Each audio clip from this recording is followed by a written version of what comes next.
بسم اللہ الرحمن الرحیم۔ صرف 5 منٹ کا مدرسہ قرآن و حدیث کی روشنی میں 3 رجب المرجب۔ نمبر 1، اسلامی تاریخ۔ حضرت عمر رضی اللہ تعالی عنہ کا اسلام لانا۔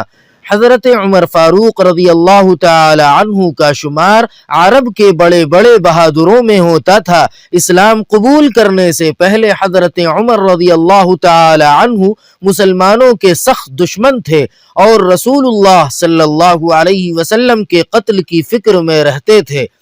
ایک دن اسی ناپاک ارادے سے تلوار لٹکائے ہوئے چلے جا رہے تھے کہ راستے میں حضرت نعیم بن عبداللہ رضی اللہ تعالی عنہ مل گئے۔ انہوں نے پوچھا کہ عمر کہاں جا رہے ہو؟ کہنے لگے کہ محمد کو قتل کرنے۔ نعوذ باللہ۔ انہوں نے کہا کہ پہلے اپنے گھر کی تو خبر لے، تیری بہن اور بہنوئی دونوں مسلمان ہو چکے ہیں۔ یہ سننا تھا کہ حضرت عمر رضی اللہ تعالی عنہ غصے سے بھر گئے اور سیدھے بہن کے گھر گئے اور دونوں کو خوب مارا، یہاں تک کہ بہن خون سے لہو لہان ہو گئی۔ اس مار پیٹ کے بعد جب حضرت عمر رضی اللہ تعالی عنہ کا غصہ کچھ ٹھنڈا ہوا تو انہوں نے کہا کہ مجھے وہ صحیفہ دکھاؤ جو تم لوگ پڑھ رہے تھے۔ بہن نے کہا تم ناپاک ہو، غسل کیے بغیر اس کو ہاتھ نہیں لگا سکتے۔ لہذا انہوں نے غسل کیا اور بہن سے قرآن پاک لے کر پڑھنا شروع کیا۔ قرآن پڑھتے ہی ان کی حالت بدل گئی۔ فوراً حضور صلی اللہ علیہ وسلم کی خدمت میں حاضر ہوئے اور مسلمان ہو گئے۔ صحابہ کرام رضی اللہ عنہم کو آپ رضی اللہ تعالی عنہ کے اسلام لانے سے بے حد خوشی ہوئی اور اس زور سے اللہ اکبر کا نعرہ بلند کیا کہ سارا مکہ گونج اٹھا۔ نمبر 2، اللہ تعالی کی قدرت۔ بال اللہ کی دی ہوئی نعمت ہے۔ بال اللہ تعالی کا دیا ہوا انمول تحفہ ہے۔ اللہ تعالی نے انسان کے سر پر ریشم کی طرح چمکدار اور خوبصورت بال اگائے ہیں جو سردی، گرمی اور دوسری نقصان دہ چیزوں سے سر کی حفاظت کرتے ہیں اور چہرے کی خوبصورتی کو بڑھاتے ہیں۔ اللہ تعالی نے ہمارے جسم کے مناسب جگہوں پر بال اگائے۔ اگر بال ہونٹوں پر اگ آتے تو کتنی پریشانی ہوتی، نہ ٹھیک سے بات کر سکتے، نہ کھانا کھا سکتے اور نہ کوئی چیز پی سکتے۔ اسی طرح اگر ہتھیلی پر بال ہوتے تو کتنی پریشانی ہوتی۔ یقیناً ضرورت کے تحت انسان کے جسم پر بال اگانا اور بعض جگہوں پر نہ اگانا اللہ تعالی کی بے مثال قدرت کی نشانی ہے۔ خود اللہ تعالی فرماتا ہے ہم نے انسان کو بہت ہی خوبصورت سانچے میں ڈھال کر پیدا کیا ہے۔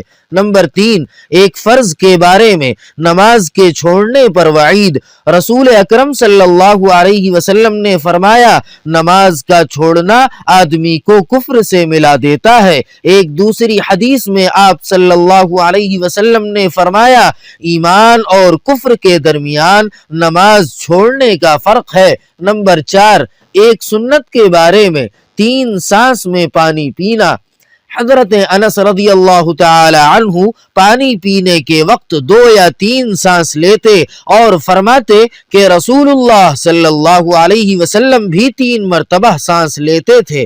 نمبر 5، ایک اہم عمل کی فضیلت، بیمار کی عیادت کا ثواب۔ رسول اللہ صلی اللہ علیہ وسلم نے فرمایا جب کوئی مسلمان اچھی طرح وضو کر کے ثواب کی امید سے اپنے بیمار بھائی کو دیکھنے جاتا ہے تو اس شخص اور دوزخ کے درمیان 70 برس کی دوری کر دی جاتی ہے۔ نمبر 6، ایک گناہ کے بارے میں حج فرض ہونے کے باوجود نہ کرنا۔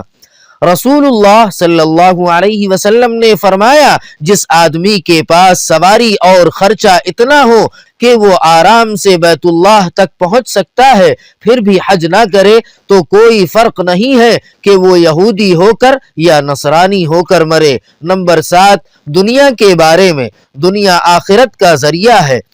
رسول اللہ صلی اللہ علیہ وسلم نے فرمایا دنیا بہت ہی اچھا گھر ہے اس شخص کے لیے جو اس کو آخرت کا ذریعہ بنائے اور اللہ تعالی کو اس کے ذریعے راضی کر لے، اور بہت ہی برا گھر ہے اس شخص کے لیے جس کو آخرت کے کاموں سے روک دے اور اللہ تعالی کو ناراض کر دے۔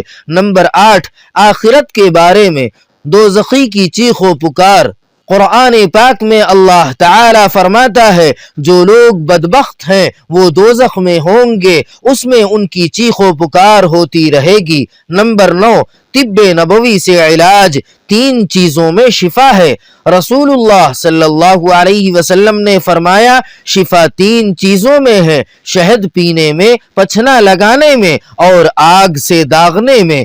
مگر رسول اللہ صلی اللہ علیہ وسلم نے فرمایا میں اپنی امت کو داغنے سے منع کرتا ہوں، لہذا داغ کر علاج کرنے سے بچنا چاہیے۔ نمبر 10، قرآن پاک کی نصیحت۔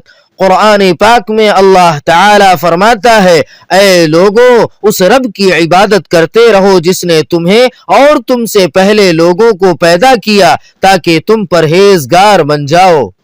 سبحان ربک رب العزت عما یصفون وسلام علی المرسلین والحمد للہ رب العالمین۔